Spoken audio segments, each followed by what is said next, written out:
আমার চলো, তোমার নাতনি তো তোমার ছাড়া ভাল লাগতেছে না নাকি। আমার বলে যে বাবা তুমি দাদুকে নিয়ে আসো, দাদুকে ছাড়া আমার ভালো লাগে না, ঘুম আসে না।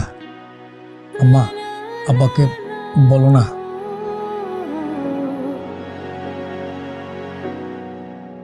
আমরা তো এখানে ভালো আছি, তুই চলে যা। মা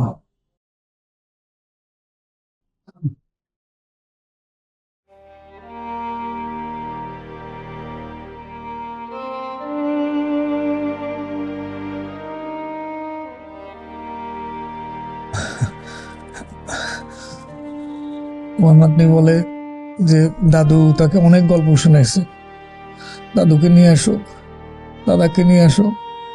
আম্মা চলো, আম্মাকে বলো না। আম্মা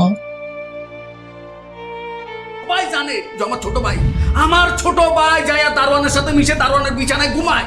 এখন তুমি বলো আমার কি মান সম্মান আছে এই বিল্ডিং এ? মানুষ তো আমার দেখে ওখানে ছিচি করবো। আচ্ছা মাথা তুমি ঠান্ডা করো না তো। তুমি কথা বলো না। শহীদ, তুমি তোমার বাবার লগে এরকম কথা বলতেছো কেন? ও আম্মা, আমি আর পারতেছি না দেখে কইতেছি। আমার মান সম্মান কিছু নাই।